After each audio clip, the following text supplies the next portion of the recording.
Olá pessoal, hoje iniciaremos nossa última cultura, que é a cultura do sorgo. Vocês já tiveram a cultura da cana-de-açúcar, a cultura da soja, a cultura da mandioca e também do milho, que foi semana passada. E hoje nós iniciaremos a cultura do sorgo. E hoje eu adianto para vocês que a cultura do sorgo, o sorgo é o Anderson Silva dentre essas culturas, é extremamente rústico, extremamente produtivo e consegue produzir nas condições mais adversas.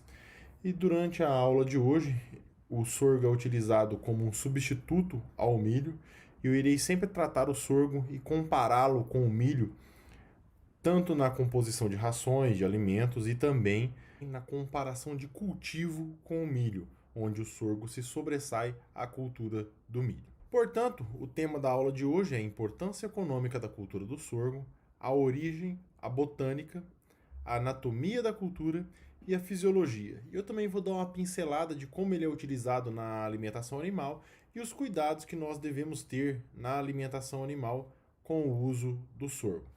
Mas primeiro vamos entender a origem do sorgo, como ele surgiu, como é utilizado e a sua importância econômica e vamos adentrando nos outros assuntos de acordo com o avanço da aula. E aqui nós já começamos com a origem da cultura do sorgo.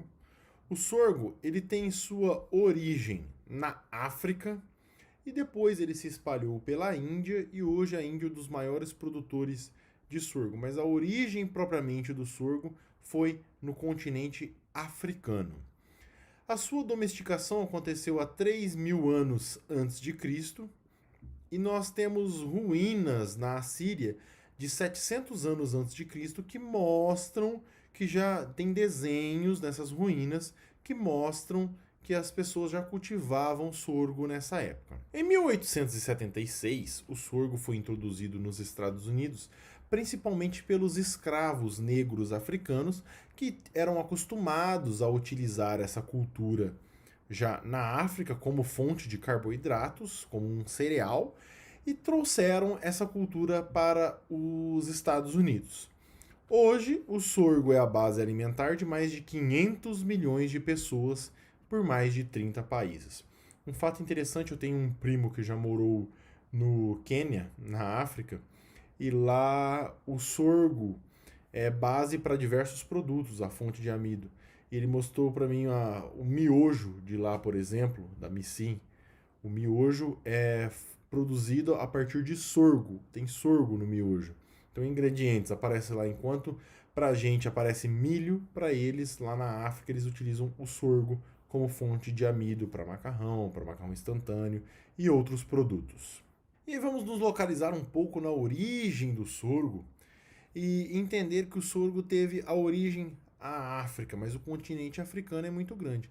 Teve origem aqui, ó, no oeste da África, nessa região, e também na África Central, nessa parte central da África, aqui em verde, que é a mesma região de origem de outras culturas, como o café robusto, o café conilon, ou canilão, que é um café também muito rústico e produtivo. E nosso sorgo, tendo origem aqui nessa parte da África, começou a ser cultivado e domesticado nessa região, entre o oeste da África e a África Central, e depois se espalhou por toda a África, pelo Oriente Médio e depois pela Ásia, principalmente na Índia, onde é muito cultivado até hoje. E no começo da aula eu já falei para vocês que o sorgo ia ter comparação direto com o milho, eu iria comparar e vocês já devem ter tido em outras aulas de alimentação animal que o sorgo é utilizado como um alimento na alimentação animal e o sorgo ele é um produto substituto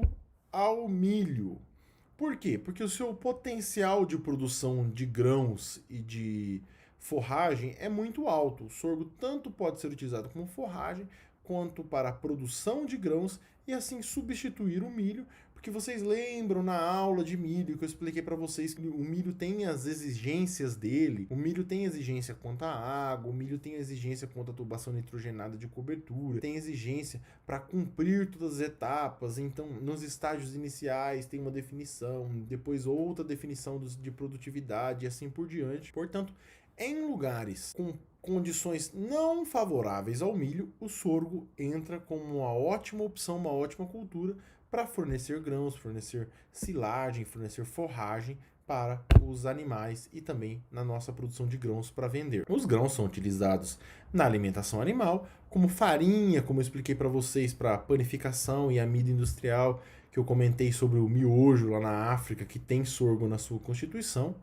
E também, como eu já adiantei, uma forragem utilizada na alimentação animal. Temos sorgo tanto forrageiro como sorgo para duplo propósito, que pode ser utilizado o sorgo granífero, ser utilizado também na alimentação animal, sendo as folhas destinadas às folhagens, a parte aérea desse sorgo destinada à alimentação animal. E as características gerais? Como eu já expliquei, pensem que ele surgiu lá na África e é uma cultura rústica, portanto o sorgo ele é resistente à seca e ele se adapta a altas temperaturas. Lembre quando eu expliquei no milho que altas temperaturas o milho respira mais e acaba produzindo menos, produz menos? O sorgo está adaptado a altas temperaturas. Ele é resistente ao estresse hídrico. Na hora que nós entrarmos nessa aula, na parte de raízes e constituição da planta, vamos adentrar mais nisso, explicar essa resistência ao estresse hídrico. E ele é mais resistente nesse sentido que outros cereais, como o trigo, como o milho. E tem uma boa resposta à aplicação de nutrientes, principalmente ao NPK. Lembre-se, quando eu falei que a mandioca era rústica, expliquei a cultura da mandioca, a mandioca não responde tão bem assim à aplicação de nutrientes. Já o sorgo responde, você aplicando nutrientes, a planta estando bem nutrida, assim como o milho, o sorgo responde muito bem em produtividade. E a vantagem é que ele se adapta a condições mais adversas que a cultura do milho. Aqui nós temos o sorgo no Brasil. Primeiro, como eu expliquei em uns slides antes, ele veio para as Américas através da América do Norte, nos Estados Unidos, a partir de escravos provenientes da África. E aí depois ele entrou no Brasil aqui pela região Nordeste, por quê? É uma cultura resistente à seca, uma cultura rústica, e ele entrou aqui pela região Nordeste, mas hoje é cultivado quase em todo o país. A gente pode observar aqui, ó, sorgo sendo cultivado aqui no sul do Rio Grande do Sul, oeste do Paraná, Mato Grosso do Sul, Mato Grosso, subindo o nosso Cerrado, o nosso Mato Piba aqui e a região Nordeste também. Ele é conhecido também como milho de Angola ou milho da Guiné e foi introduzido no nosso Brasil no século XX. Primeiro no Nordeste e também São Paulo e Rio Grande do Sul. E aí, importância econômica.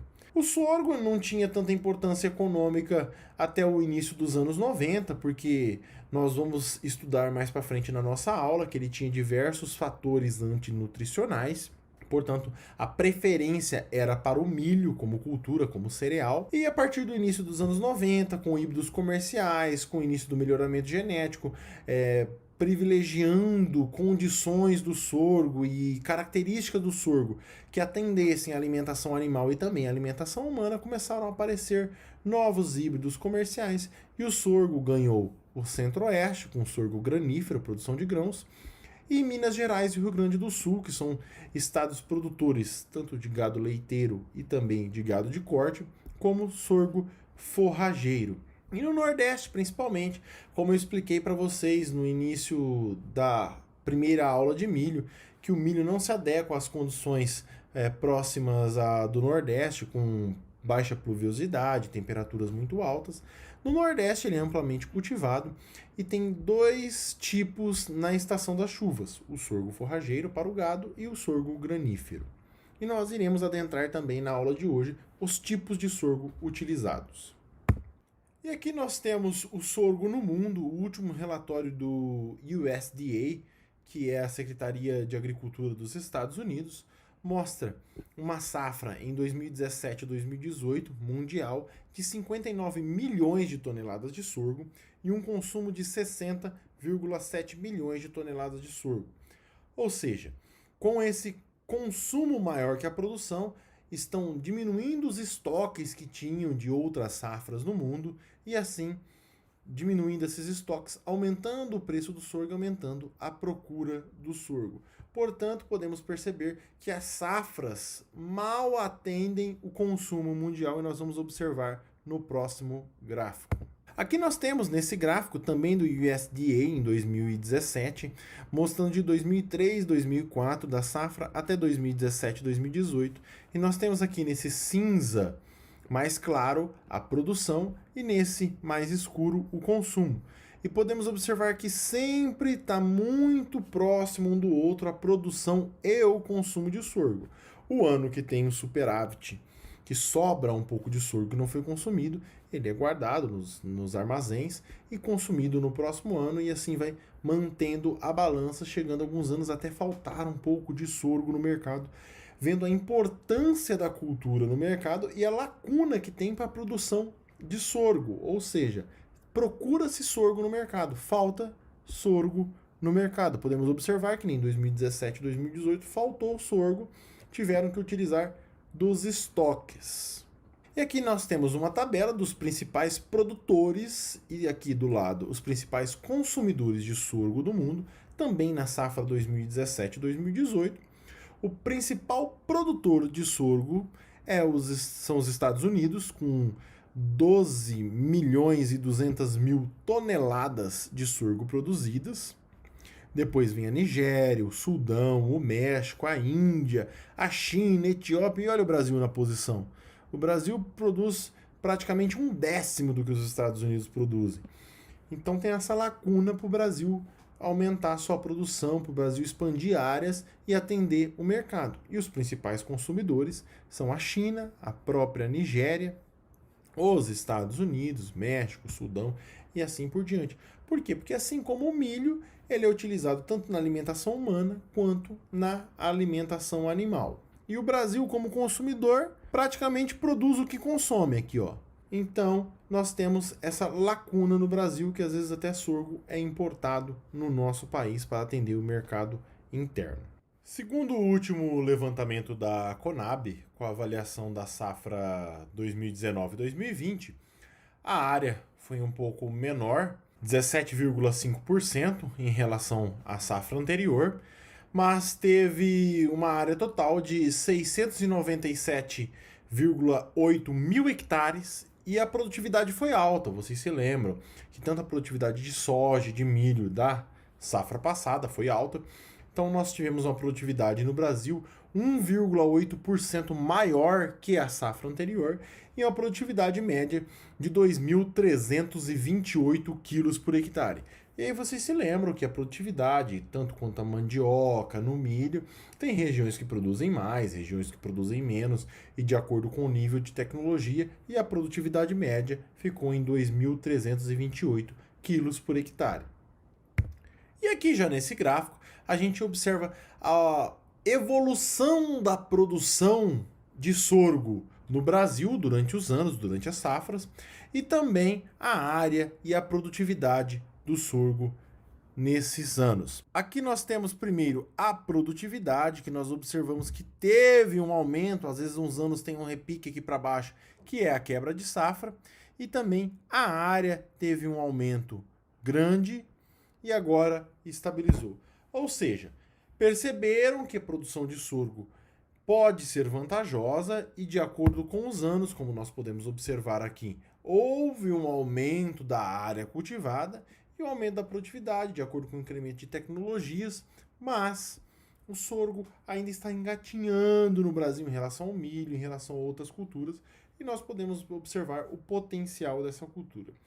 Vimos a produtividade média na safra passada e agora nós vemos o destino dessa produtividade, os grãos de sorgo produzidos no Brasil. Então nós tivemos 34% para a avicultura, 24% para a suinicultura. Para a bovinicultura, os grãos foram destinados 33% dos grãos e 9% para outros fins, como alimentação humana, indústria, entre outros. E ainda batendo em cima da questão da produtividade por hectare, nós temos aqui a região sudeste, São Paulo e Minas Gerais, temos mais tecnologia, uma produção de 2,9 toneladas por hectare, ou seja, 2.900 quilos por hectare, maior que a produtividade média do Brasil. Paraná e Rio Grande do Sul, 2,6, ou seja, 2.600 quilos por hectare. Aí o Centro-Oeste com alta produtividade, por quê? Centro-Oeste tem a condição excelente por sorgo, ao contrário do Rio Grande do Sul. O Centro-Oeste é quente, alta temperatura, então tá excelente, o sorgo se sente em casa, como lá na África, de onde ele veio. Já o Nordeste, onde apesar de quente, atender à condição do sorgo é muito, muito, muito seco em relação à África, a região onde ele vem da África, em relação ao Centro-Oeste e ao Sul. Portanto, nós temos 1.800 quilos por hectare de produção. Além disso, no Nordeste nós temos um déficit de tecnologia. Os agricultores não têm uma tecnologia tão grande quanto no Centro-Oeste, no Sul e no Sudeste do país. E no Norte é muito úmido, o sorgo não se adapta tanto. E aí nós temos uma produtividade de 1.800 quilos por hectare ou 1,8 toneladas por hectare. O potencial genético do sorgo para a safrinha, segunda safra, é de até 7 toneladas por hectare, ou seja, 7.000 quilos por hectare. E na safra, na primeira safra, é de 10 toneladas por hectare, ou seja, o nosso sorgo, o sorgo cultivado no Brasil ainda não está expressando todo o potencial genético que ele tem. Então, na aula de hoje e na próxima aula, nós iremos estudar como aplicar as tecnologias para expressar o máximo potencial para esse sorgo para garantir altas produtividades e assim ter alta lucratividade. Além de ser uma cultura muito rústica e a gente conseguir direcionar essa produção para a alimentação animal para vocês zootecnistas, que é o que importa. E aí vamos estudar um pouco das potencialidades do sorgo para entender como direcionar esse sorgo para alimentação animal e quais as vantagens, quais as desvantagens, porque tudo no mundo tem desvantagens, e também como definir essas vantagens e desvantagens e direcionar esse sorgo da melhor maneira e conseguir driblar as desvantagens. Aqui nós temos em primeiro lugar o valor nutritivo do milho, do sorgo e do milheto. Então aqui nós temos o milho, depois o sorgo sem tanino e o sorgo com tanino. Nos slides mais para frente nós iremos estudar nessa aula o tanino do sorgo. Mas eu já vou dar uma adiantada para vocês que o sorgo ele tem o tanino. Tanino é aquela substância que deixa aquela banana verde meio marrenta, aquela maçã verde um pouco que amarra na boca, isso é o tanino presente. Ele não é tóxico para os animais, mas ele dá esse sabor adstringente, esse sabor que incomoda. Por isso que a gente não come aquelas frutas verdes, uma banana verde. Ninguém vai morrer comendo uma banana verde. Mas o tanino incomoda, não é palatável e tem problema de complexar proteínas e dificultar a digestão e absorção de proteínas. Portanto, no Brasil, o convencional é cultivar, o acordado é cultivar sorgo para grãos, apenas sorgo sem tanino, mas na verdade são sorgos com um baixo teor de tanino, e eles já falam sem tanino, mas é um sorgo com um baixo teor de tanino. E também temos o sorgo com tanino, mas para grãos é o sorgo com baixo teor de tanino, que é chamado popularmente de sorgo sem tanino. Então vamos comparar esse grão de sorgo. Primeiro, comparado com milho, a matéria seca, 87,5 a 86,8. Equiparado. Proteína bruta, 8,51 e 8,82 no sorgo. O sorgo ganha um pouquinho. Proteína digestível, olha, porque mesmo tendo um baixo teor de tanino, complexa essa proteína e é difícil a absorção dessa proteína. Olha o milho, 7,04, já digestível no sorgo, 5,9. E aí os outros teores nutricionais, mas a gente tem que focar principalmente na proteína, meus amigos.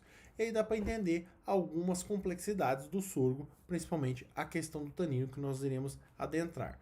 Mas dá para ver já nessa imagem, já nessa figura, nesse slide, que o sorgo consegue competir em igualdade com o milho e o sorgo é mais produtivo e mais rústico que o milho. Ou seja, em determinadas condições, determinadas regiões onde a condição não é tão boa, o sorgo é uma ótima alternativa para se utilizar para substituir o milho na ração animal. E aqui nesse slide nós temos a composição nutricional do sorgo para monogástricos e comparação com o milho. Ó, energia metabolizável. O sorgo tem 3.290 quilocalorias por quilo e o milho 3.390. Quase se equivale. Proteína bruta. Quase se equivalem também. 8 por sorgo, 7,6 por milho. Um pouquinho ganhando para o sorgo. Fibra bruta. Quase se equivalem. Cálcio, igual. Fósforo, igual. E assim por diante, pessoal. Portanto, nós podemos observar que o sorgo está muito próximo e é ótimo para substituir o milho por causa disso. Para monogástricos, pensando principalmente em aves de postura ou aves de corte. O que nós devemos ter consciência é principalmente o teor de tanino desse grão e depois, mais para frente, iremos estudar outros fatores antinutricionais do sorgo que devemos ter atenção. Mas podemos observar a princípio que o sorgo e o milho se equivalem. Portanto, o sorgo é um ótimo substituto para o milho. Aqui nós temos a composição nutricional para bovinos, ou seja, já não são monogástricos, são ruminantes.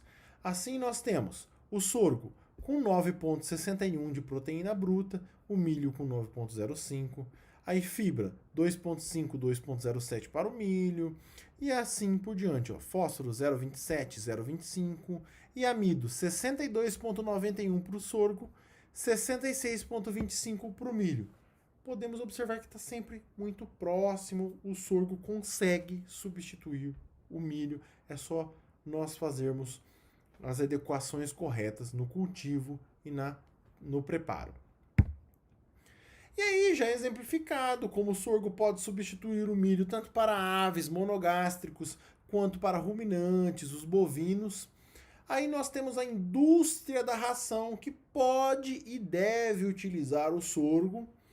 E o sorgo pode e deve, mas quando usar? E aqui a gente já está explicando. O sorgo ele é vantajoso na ração quando o preço dele está entre 70% e 80% do preço do milho.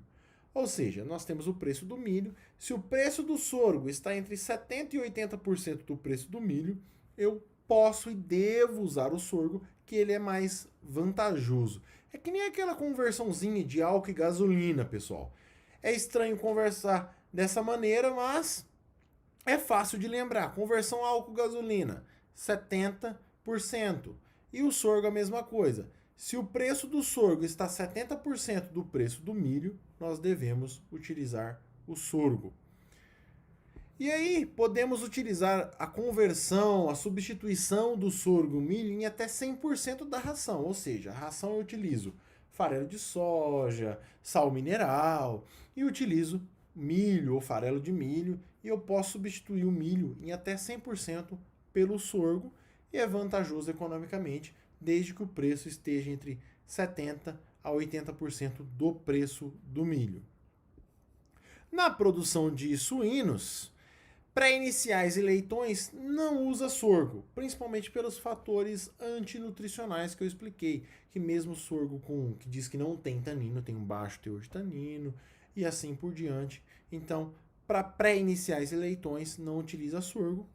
Para recria e terminação, chega-se a usar 100%, tanto para suínos quanto para bovinos.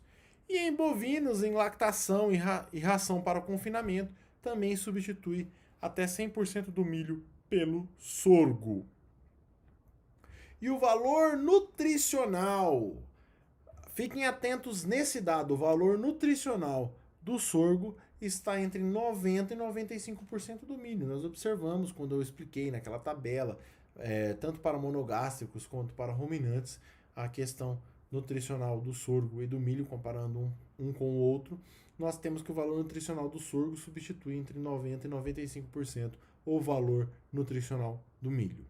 Continuando a indústria de ração, falamos de suínos e falamos de bovinos, para a produção de aves, de frangos, de postura, utiliza-se até 100% em substituição do milho, mas um detalhe muito importante, utiliza-se junto com o sorgo uma pigmentação para a composição da ração quando o milho é substituído por sorgo. Por quê?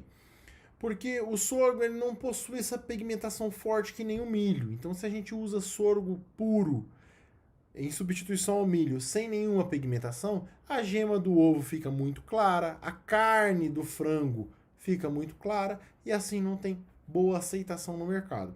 Portanto, fiquem atentos quando vocês, zootecnistas, utilizarem sorgo em substituição ao milho, devem utilizar também alguns pigmentos que tem no mercado, aí vocês são mais especialistas que eu, para aumentar a coloração, melhorar a coloração tanto da carne do frango quanto da gema do ovo. E aqui, outras alternativas para a produção de alimentos é a interação lavoura-pecuária, principalmente com o sorgo. Aqui nós temos eucalipto plantado e nas entrelinhas, na distância da lavoura pecuária convencional, nós temos o plantio do sorgo.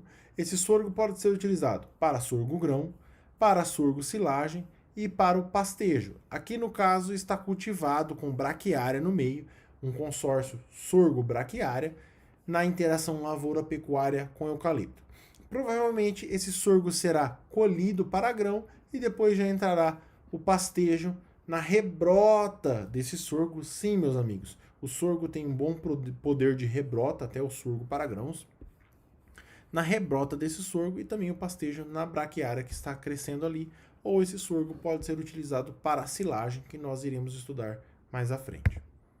Aqui, já entrando na silagem para o sorgo ele é muito utilizado para a silagem porque é uma planta rústica, uma planta com alto volume de matéria seca, um alto poder de produção de matéria seca, ou seja, produz um grande volume que pode ser utilizado para a silagem e consegue suportar, dar aquele suporte para as pastagens na época da seca, principalmente utilizando o sorgo safrinha. E aqui nós temos uma área de consórcio.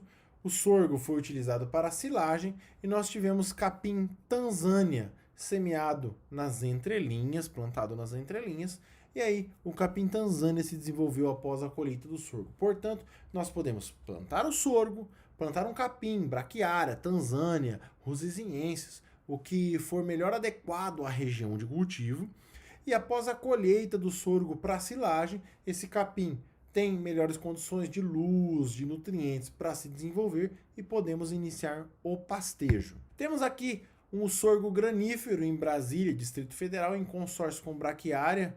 Foi tudo plantado, semeado em janeiro. E aqui nós podemos observar nessa imagem o sorgo já produzindo grãos e a braquiária bem alta já no meio. E aqui o piquete, após um ciclo de pastejo do sorgo e ao lado de um piquete a ser pastejado de sorgo. O sorgo, além dele ser utilizado para grãos, nós podemos utilizar o sorgo também para pastejo. O sorgo pode ser pastejado, assim como uma gramínea, apesar do sorgo ser uma poácea, o sorgo pode ser pastejado, ser rotacionado esse pastejo e depois voltar, esse sorgo vai brotar e produzir novamente. E aqui nós entramos num assunto muito importante da nossa aula de sorgo, tanto para a aula de hoje quanto para a próxima aula da semana que vem, que é a classificação dos diversos tipos de sorgo. E já conversamos um pouco introdutório na aula de hoje sobre o sorgo granífero, sorgo forrageiro, mas nós temos outros tipos de sorgo e iremos exemplificar mais a partir de agora. Temos o sorgo granífero, que é utilizado para a produção de grãos, e o resíduo pode ser utilizado para o pastejo, ou seja, após a colheita, aquele resto de matéria seca que sobra pode ser utilizado para o pastejo. Temos o sorgo forrageiro, o sorgo para silagem também, ou seja, o sorgo granífero pode ser destinado para silagem, assim como o milho, e o sorgo sacarino.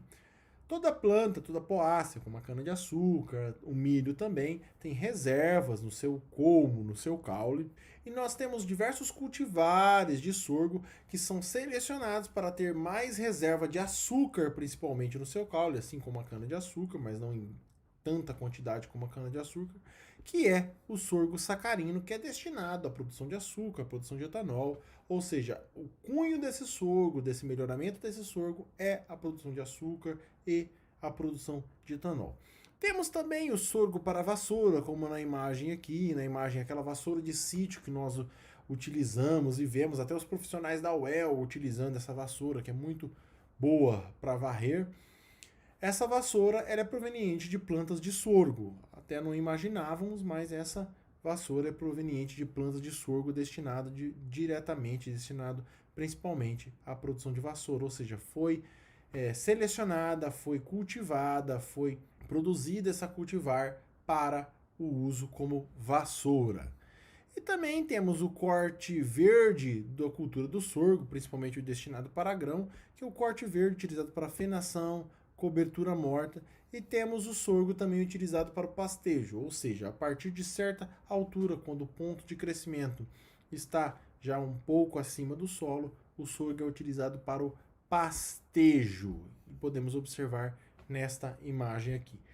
Um fator interessante do sorgo é que o sorgo granífero ele tem uma rebrota, e assim o sorgo para o pastejo, o sorgo para a silagem, o napier, que é um parente do sorgo também, o sorgo para a vassoura. Quando você corta esse sorgo, principalmente para a silagem, esse sorgo tem uma rebrota e pode ser utilizado novamente. Aí nós iremos estratificar um pouco, ir mais a fundo em cada tipo de sorgo, dos principais tipos de sorgo. Nós temos o sorgo granífero, é uma planta de porte mais baixo, tem o ciclo de crescimento precoce, ou seja, é um ciclo rápido para a produção de grãos, destinado à produção de grãos, é altamente resistente e firmou-se como uma cultura importante e além de ter alta capacidade para produzir grãos, como podemos observar aqui na imagem.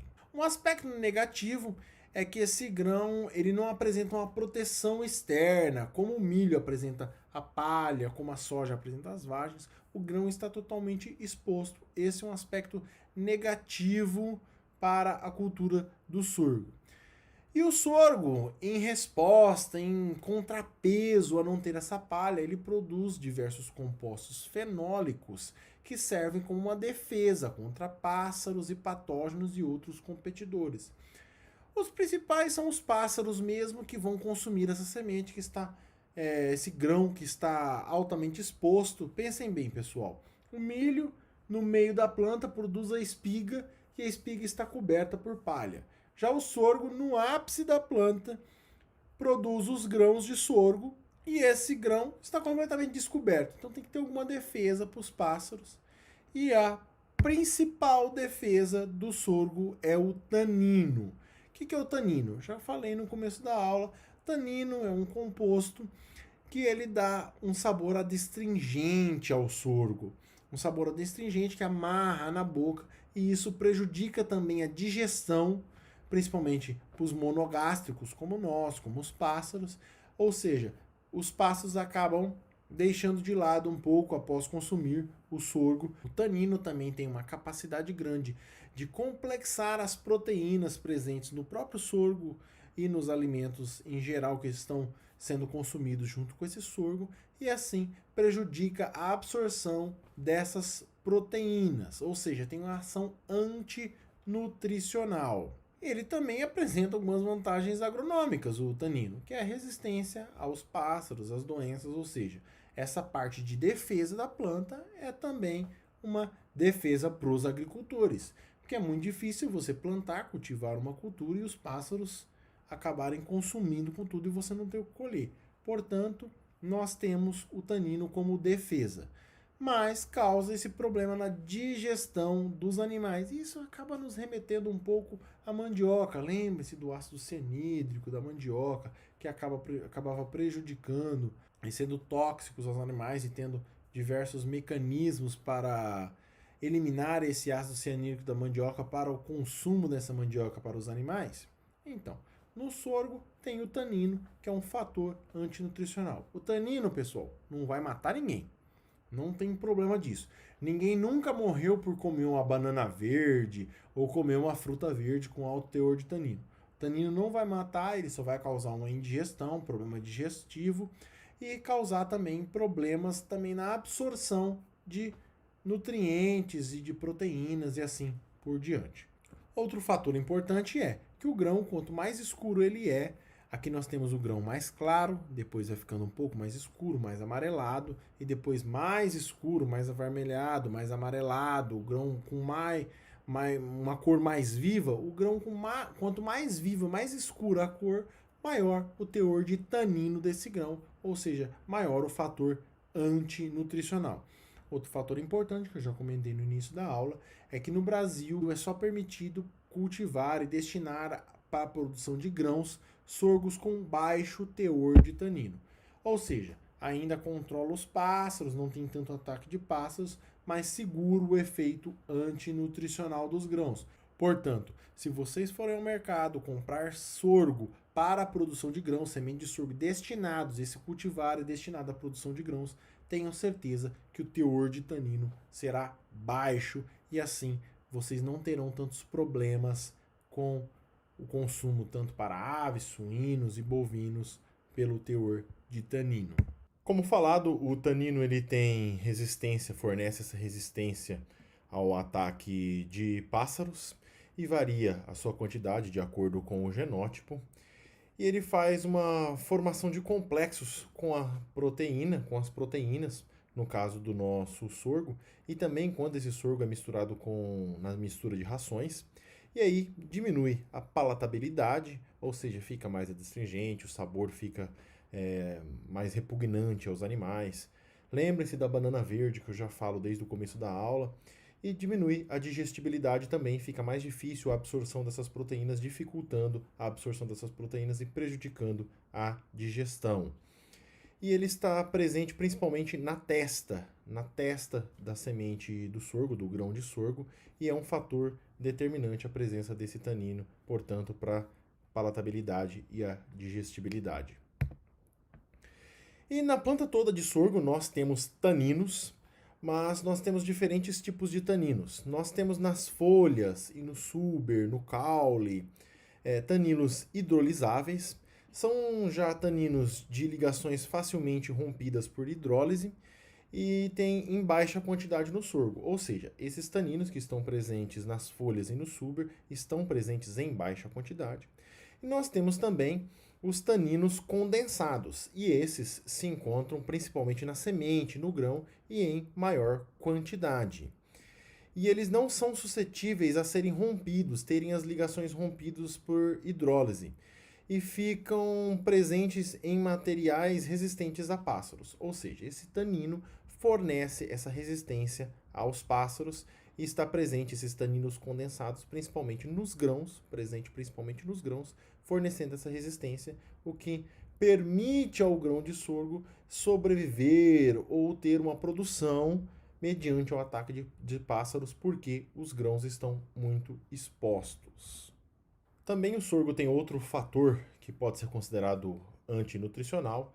Vamos remeter agora, voltar ao nosso estudo da mandioca, que é também um ácido cianídrico, assim como a mandioca. É um açúcar presente na planta de sorgo chamado durrina, e esse açúcar, quando oxidado, ele se converte em ácido cianídrico e causa a toxicidez semelhante à causada pela cultura da mandioca, o que pode levar os animais e seres humanos a óbito quando em altas concentrações. Quando vocês vão a campo, principalmente o sorgo jovem, as brotações jovens têm alta concentração de durrina. Então, quando se quebra, se parte a folha, o caule dessas brotações, desse sorgo jovem, o que acontece? Se vocês voltarem nessa lavoura no outro dia, nessa planta no outro dia, vai ter oxidado essa durrina e vocês vão ver uma coloração meio avermelhada, meio rosácea. E isso mostra a presença dessa durrina, que ela está oxidando em ácido cianídrico, formando o ácido cianídrico, que é tóxico para os animais, assim como no caso da nossa cultura da mandioca. Portanto, é uma decomposição por hidrólise para liberar esse ácido cianídrico. Relembrando, quando trabalhamos a cultura da mandioca, esse ácido cianídrico, quando a cultura, o material é picado e exposto e deixado um tempo, acima de 24 horas, esse material, esse ácido cianídrico, ele acaba volatilizando e a planta perdendo esse ácido cianídrico. Portanto, quando utilizamos o sorgo para silagem, não tem problema algum, porque no processo de ensilamento, no processo de silagem, acaba eliminando esse ácido cianídrico. O grande problema mesmo é no pastejo da planta jovem, porque a planta de sorgo, conforme ela vai se desenvolvendo e crescendo, ganhando tempo e maturidade, ela vai diminuindo a concentração de ácido cianídrico. E a concentração, então, varia de acordo com o tamanho do sorgo, sendo que ela é baixa quando o sorgo já está com mais de 40 centímetros de altura, numa concentração em torno de 0,06%. Lembrando que a concentração no sorgo jovem pode chegar a 50 miligramas de ácido cianídrico para cada 100 gramas de matéria seca, é uma concentração muito alta. Lembrando que a dose letal para matar um ser vivo é de 2.500 miligramas por quilo de peso vivo. Então, no caso do sorgo brotação, no pastejo, é muito tóxico, é perigoso os animais estarem pastejando a cultura do sorgo abaixo de 40 centímetros, o sorgo muito jovem. Às vezes, por algum motivo, o sorgo não cresceu tanto, mas quando o sorgo já emborracha, quando o sorgo já começa a soltar a panícula, mesmo ele não estando tão alto, o teor de ácido cianídrico já é aceitável, ou seja, o sorgo, quando ele emite a panícula, já está um material com baixo teor de ácido cianídrico e pode ser pastejado nesse caso. Assim como na mandioca, o alto teor de ácido cianídrico, esse ácido cianídrico nos animais irá se ligar principalmente ao ferro e inibir a ação a atividade das mitocôndrias na produção, na queima de açúcar e produção de ATP. Com isso, o cérebro, os órgãos, o coração irão sofrer inanição, não tendo ATP para disponibilizar energia para funcionarem, e com isso o animal morre. É o mesmo mecanismo de ação do ácido cianídrico nos animais quando nós tivemos a aula de mandioca, meus amigos. Além disso, nós temos outros tipos de sorgo. Eu comentei mais no início da aula, agora a gente vai destrinchar um pouquinho mais. E temos o sorgo sacarino, que é matéria-prima ideal para a produção de etanol, revezando assim com a cana-de-açúcar. Por que reveza com a cana-de-açúcar? Porque a safra da cana-de-açúcar, vocês estiveram com o professor Tiago, dura até o final do ano, vai de abril a novembro, dezembro. E aí, nessa entre-safra da cana-de-açúcar, de dezembro a abril do outro ano, a usina para porque não tem cana para moer, não tem cana disponível, não é fácil a colheita da cana nessa estação chuvosa, a cana não está madura, com um bom teor de açúcar, tudo isso vocês já tiveram na aula de cana-de-açúcar. E aí uma alternativa é o uso do sorgo sacarino, porque o sorgo contém sacarose no seu caule e esse sorgo é colhido e moído para a produção do etanol. Tiveram alguns programas, tanto da Monsanto, que é Bayer hoje, e outras empresas, mas hoje está meio em desuso, não foi tão para frente, mas para vocês terem uma noção que é uma alternativa para o uso do sorgo. E aqui nós temos a vantagem ou desvantagem: o sorgo é muito mais barato que a cana-de-açúcar, a sua produção e colheita, só que em compensação ele rende menos biomassa e menos etanol por hectare.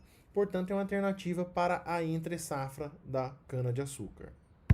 E já comentamos também o sorgo vassoura, tipo vassoura, e possui uma panícula formada em formato de vassoura, como essa aqui, como essa panícula aqui.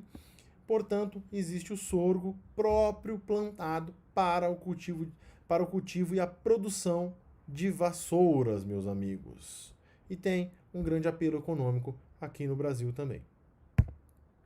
E nós temos o sorgo forrageiro, que é um sorgo que foi melhorado geneticamente para quê? Para produzir massa, para produzir biomassa, para produzir forragem e não priorizando a produção de grãos. Portanto, ele tem uma elevada produção de forragem, silagem, o pastejo direto, tem cor verde e feno e elevada qualidade e produtividade. Consegue produzir até 50 toneladas de massa verde por hectare e até 80 toneladas em alguns experimentos conduzidos em Goiás. Nós chegamos a essa produção. Outra opção interessante é que esse sorgo de pastejo, esse sorgo forrageiro no caso, que pode ser também utilizado como pastejo, ele tem uma rebrota. E aí, se você corta o sorgo para utilizar como forragem, como silagem, ele tem uma rebrota e essa rebrota pode render ainda 20 toneladas de matéria vegetal para alimentação animal sem custo algum, só utilizando dessa rebrota.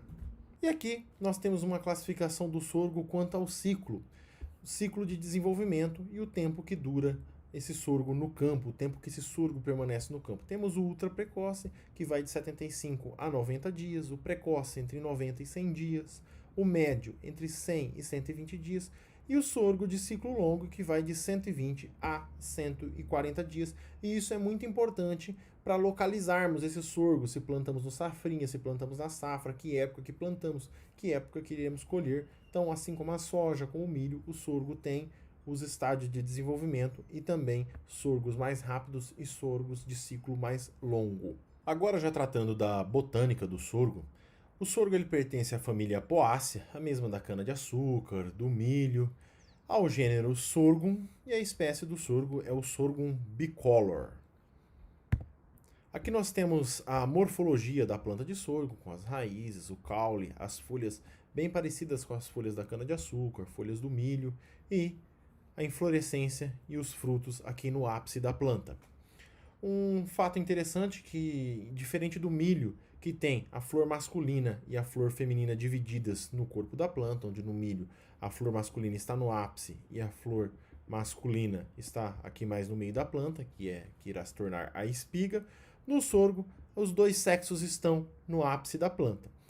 O milho é uma planta alógama, ou seja, irá cruzar com outras plantas. Já o sorgo é uma planta autógama, ou seja, a semente será idêntica à planta mãe, porque terá autofecundação.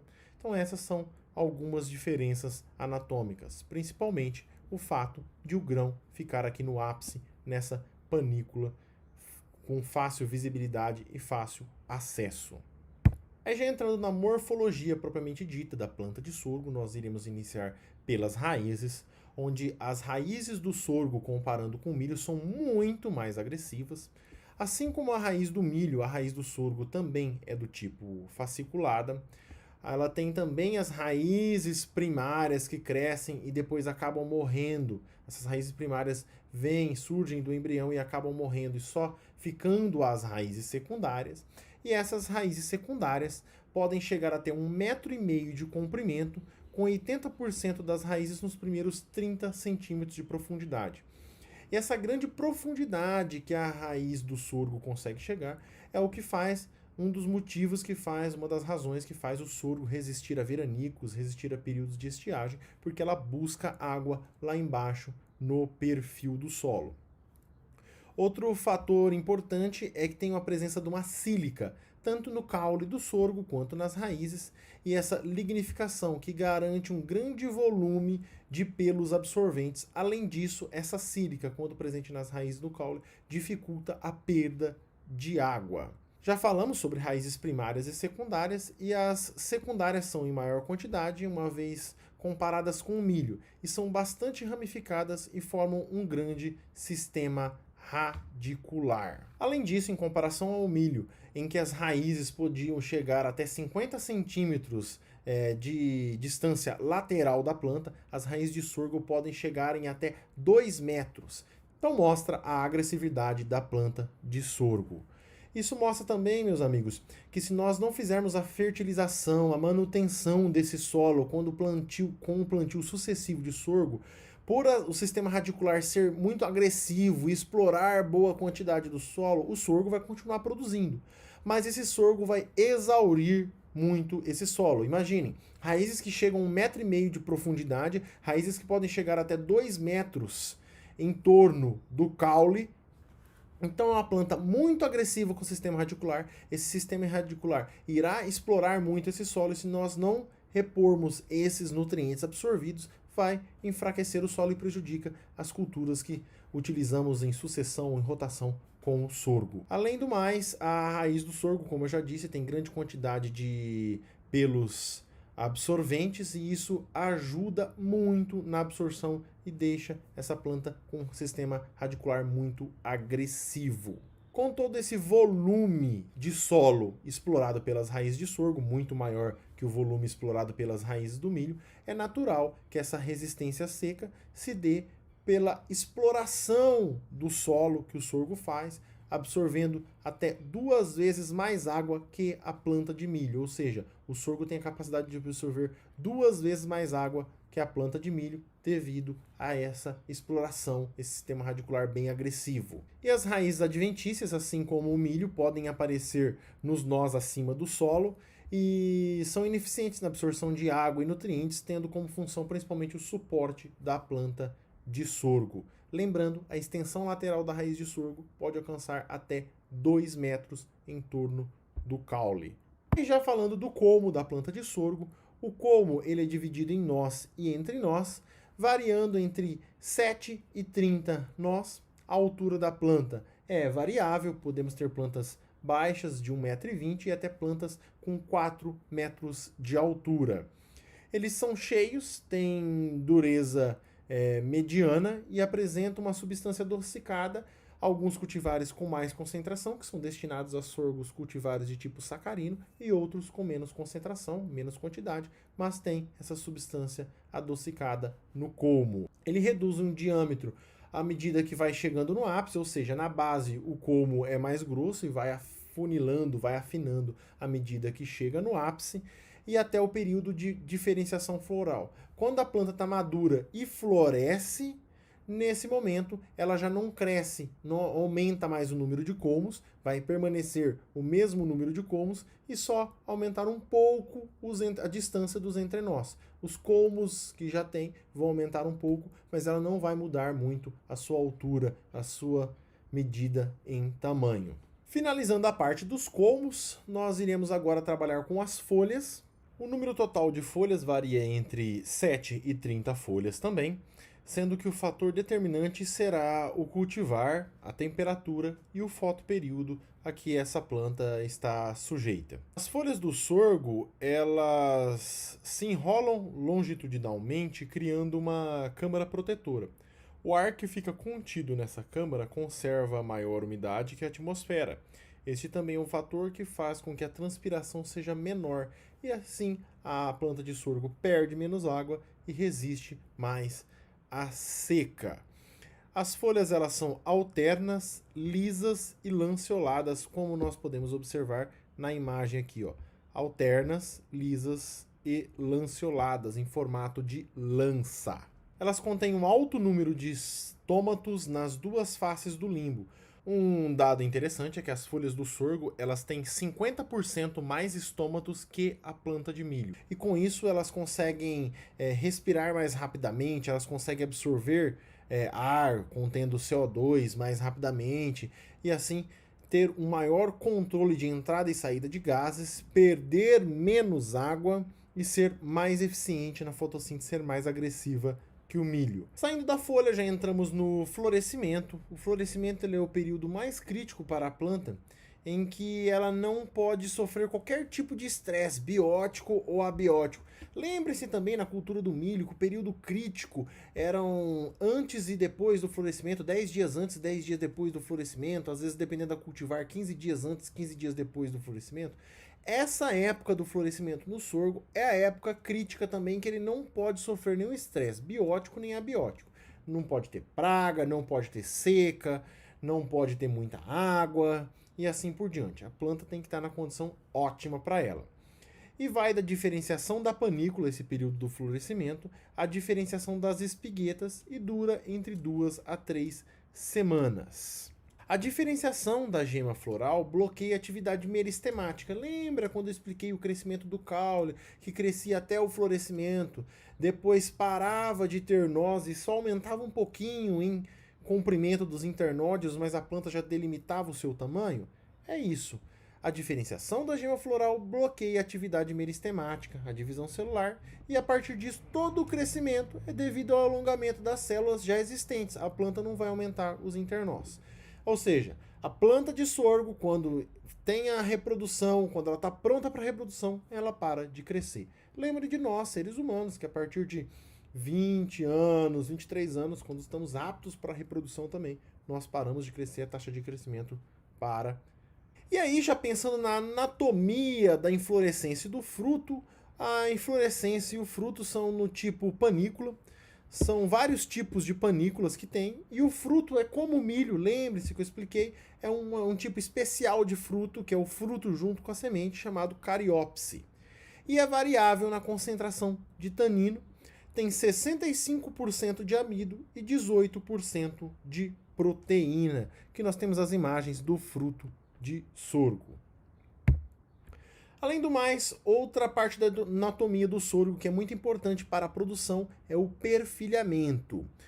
No sorgo, lembra no milho que o perfilhamento não incomodava, mas às vezes pode prejudicar a estande, pode dividir nutrientes entre a planta mãe e o perfilho. No sorgo, principalmente o forrageiro, onde nós queremos massa, o perfilhamento é vantajoso.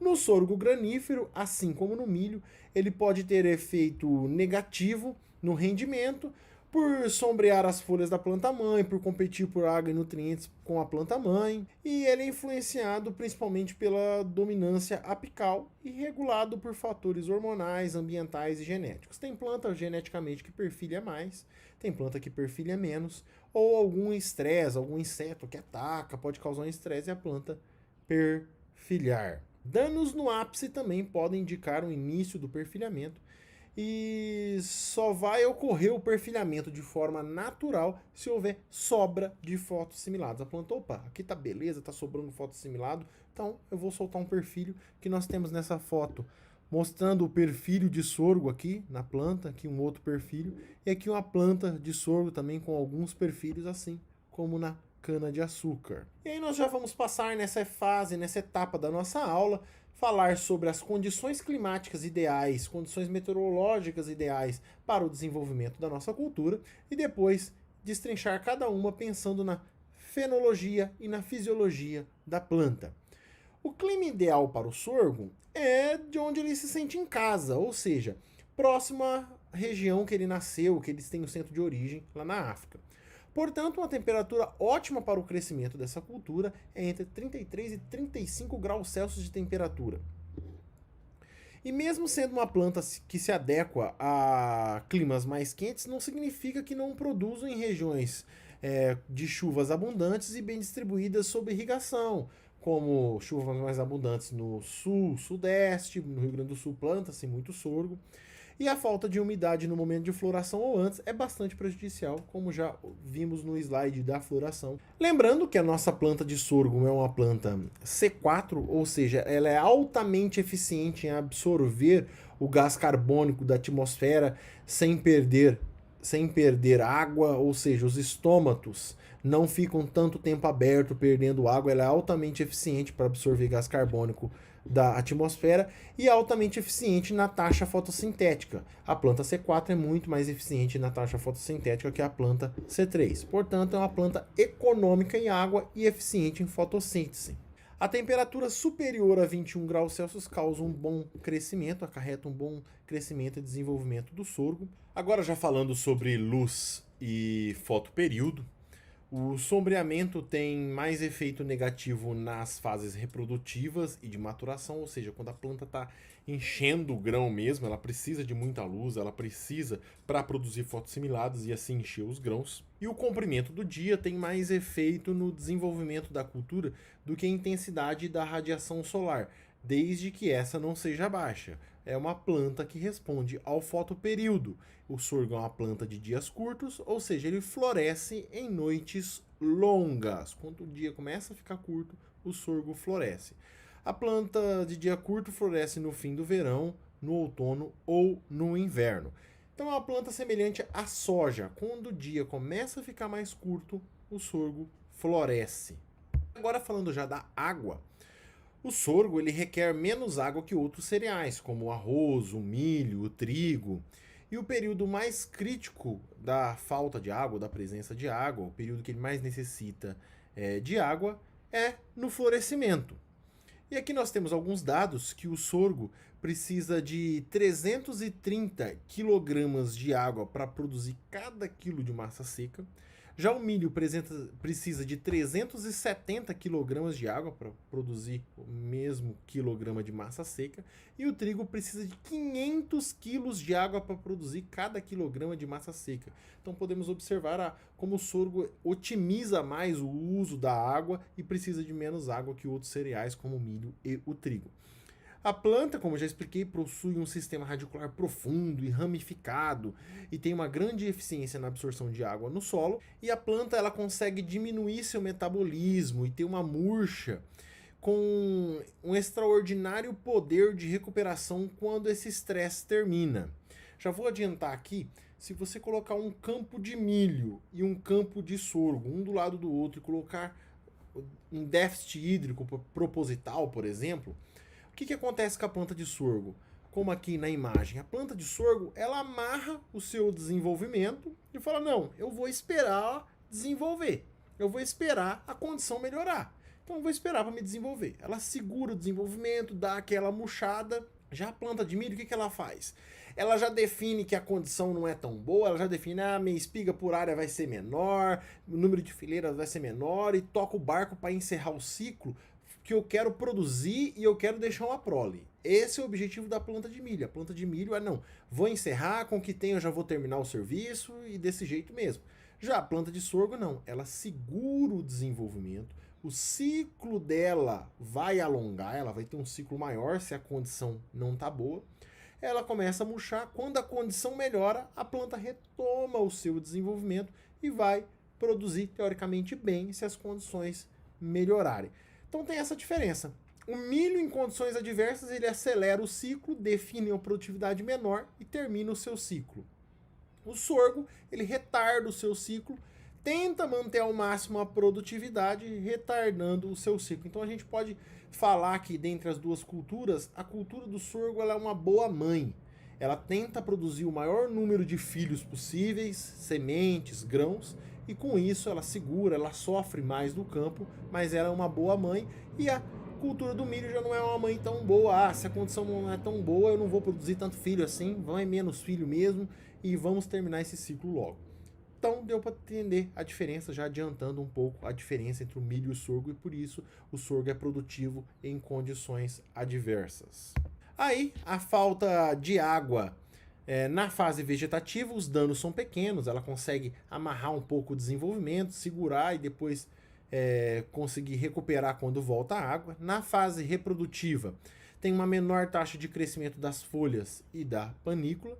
E na fase de maturação e senescência, a senescência é rápida e principalmente das folhas inferiores e tem um menor enchimento de grãos e rendimento. Portanto, se naquela época de translocação, de fase de terminação dos grãos, tem falta d'água, os grãos vão ter menor enchimento. E aqui o sorgo, os dados, o sorgo para o seu desenvolvimento, ele requer 25 milímetros de água após a semeadura, 250 milímetros de água durante as fases vegetativa e reprodutiva e 25 a 50 milímetros durante a maturação. Então o ideal é localizar o sorgo, plantar, semear o sorgo sempre em épocas que possam atender durante esses estádios essa necessidade hídrica da cultura. Outro fato muito interessante é que a cultura do sorgo ela tem uma boa resistência ao estresse salino, a solos salinos, por isso ele se adapta bem ao Nordeste.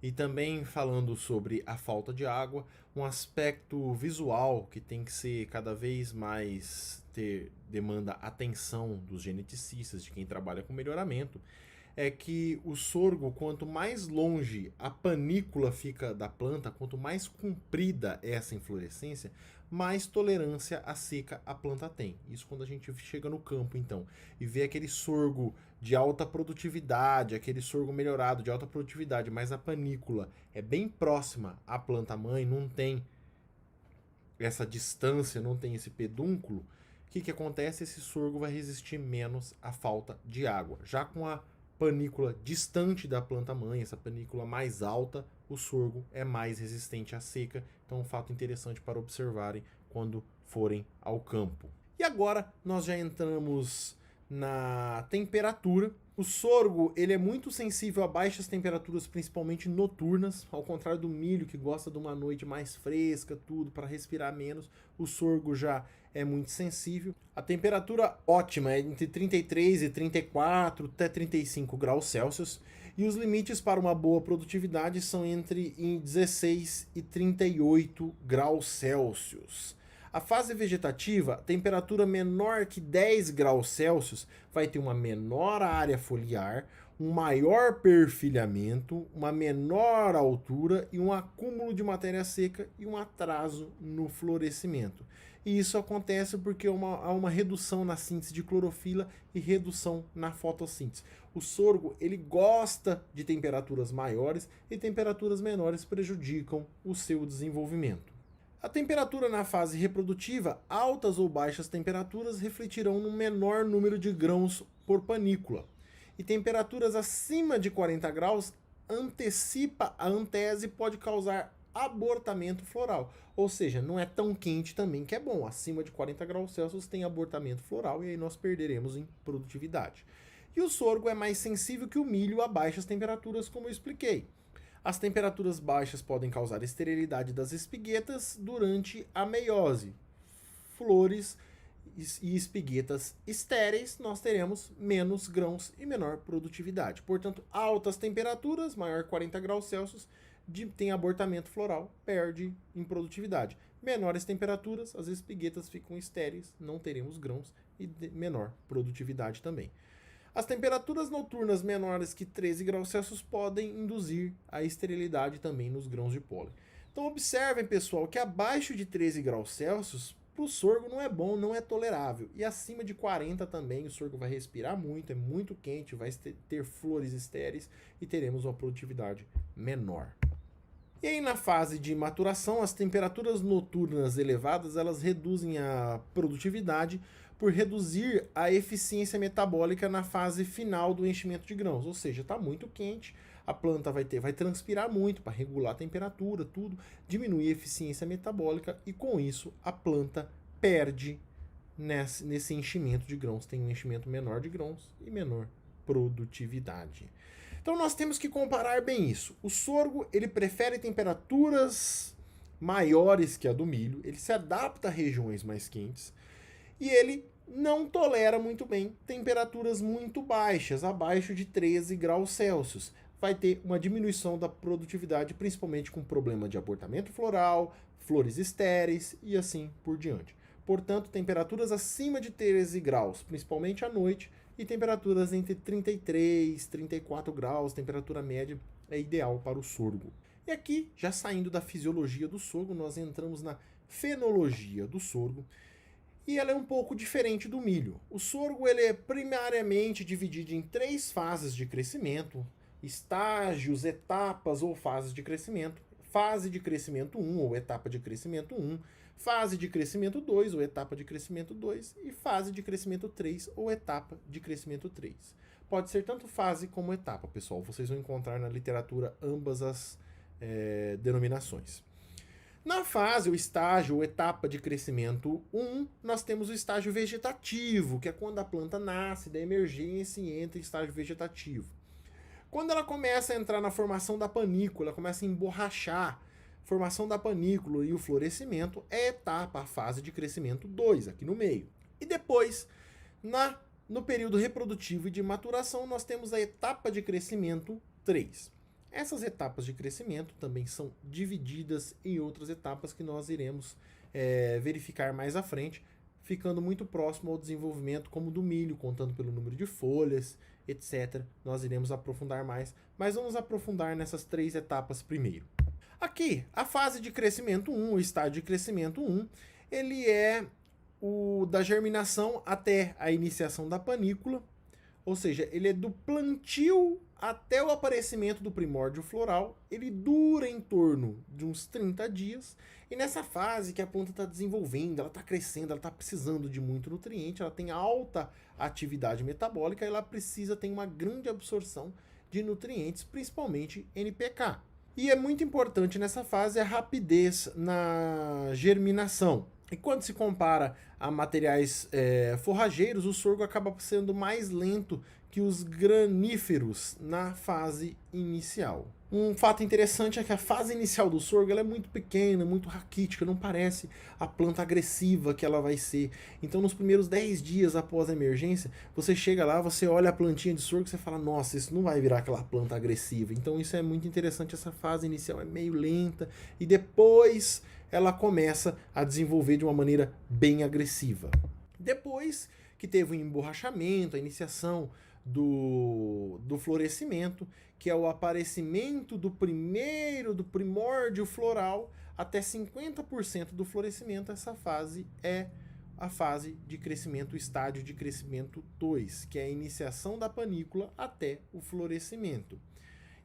Nessa fase, nós temos um grande crescimento e expansão celular, e dura em média de 30 a 60 dias. E nessa fase que a planta está produzindo muito e tem máxima interceptação de luz, máxima interceptação e absorção de nutrientes, absorção de água.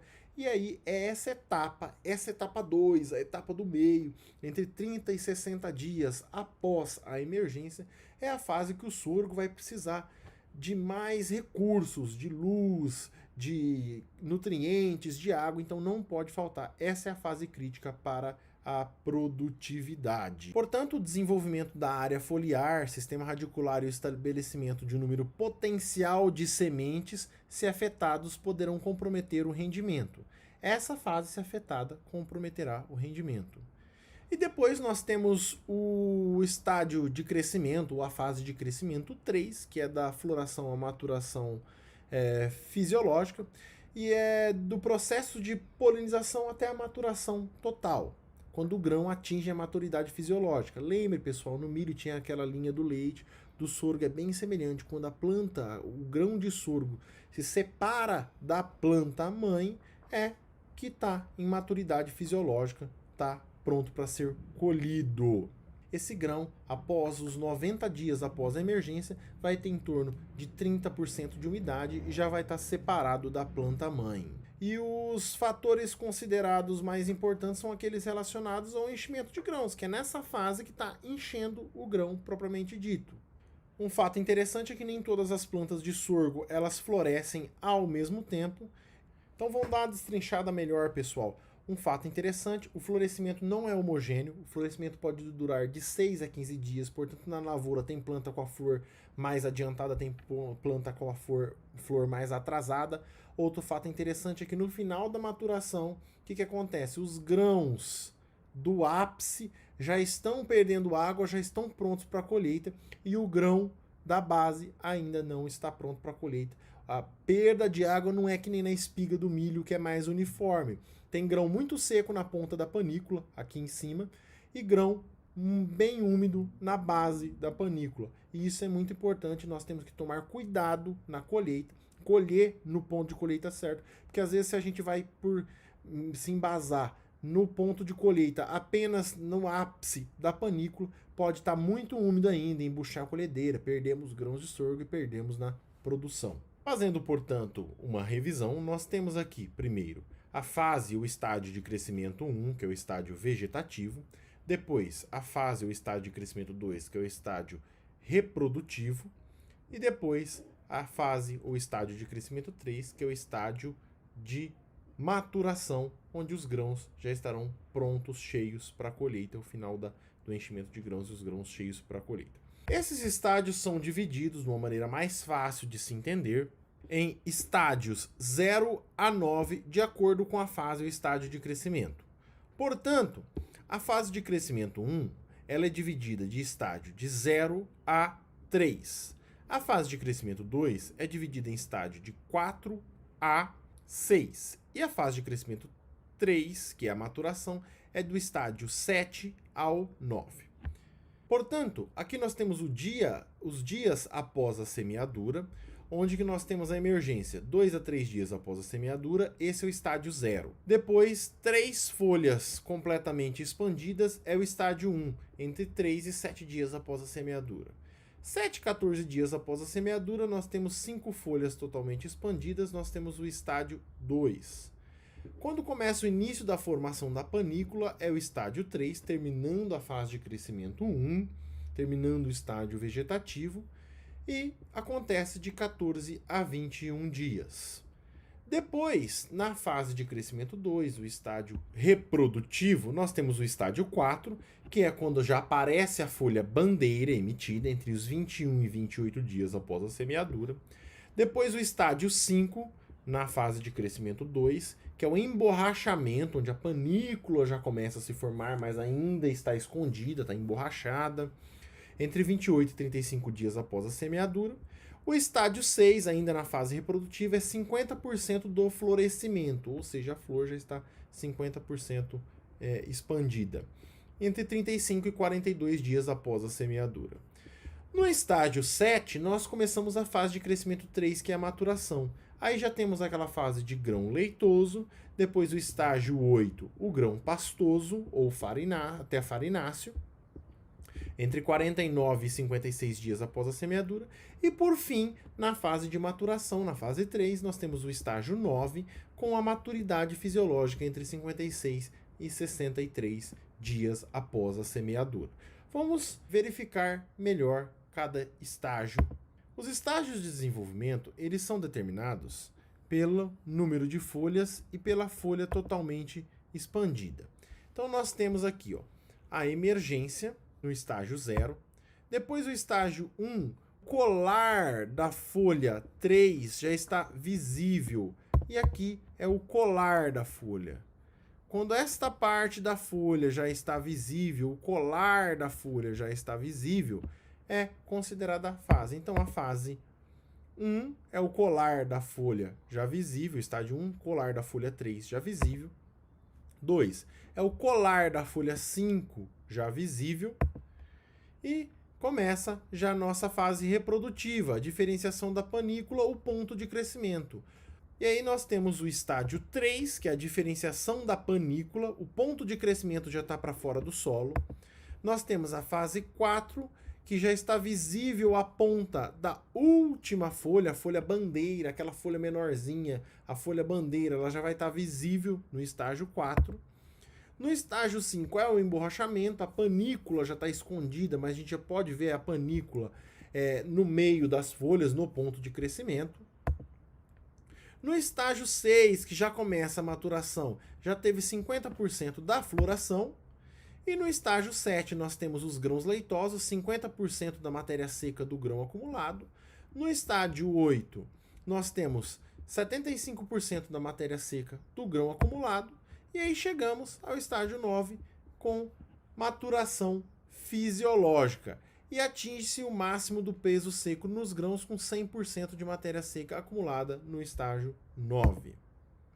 Aqui um exemplo do desenvolvimento, do início do desenvolvimento das folhas, o emborrachamento, o ponto de crescimento e aqui a panícula totalmente formada. Após isso, nós partiremos para a colheita.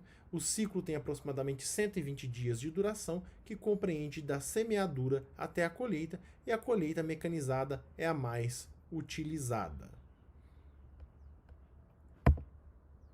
E aqui nós temos um exemplo final dos estádios de desenvolvimento dentre as 3 fases, fase 1, fase 2 e fase 3, o vegetativo, o reprodutivo e a maturação, o enchimento de grão e a maturação.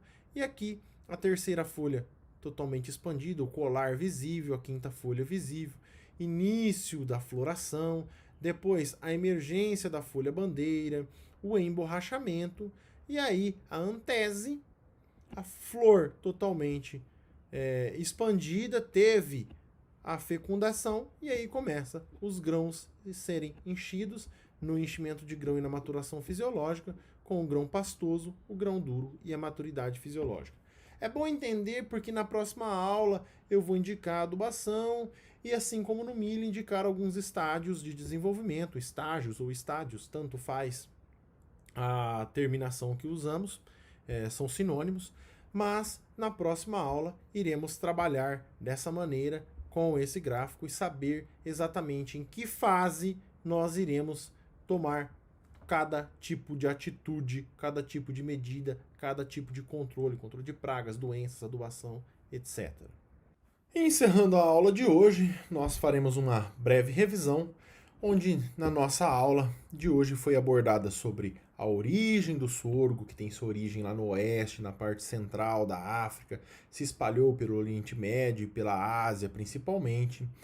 A importância econômica do sorgo, que ele é um grande substituto ao milho, tanto nos teores nutricionais, quanto nos teores de proteína, nos teores de carboidratos, é uma ótima fonte de amido.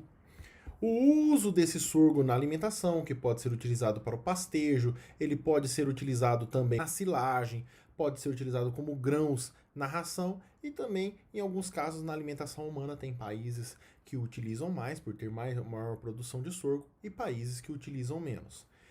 Estudamos a anatomia da planta de sorgo, desde as raízes, que tem um grande sistema radicular com até 2 metros em volta do caule e 1,5 metro de profundidade, raízes muito agressivas. Estudamos o caule, que contém altos teores de açúcar e, dependendo da cultivar, pode ser utilizada para a produção de etanol. Estudamos as folhas do sorgo, que são lanceoladas, muito parecidas com as folhas do milho, com a folha da cana-de-açúcar.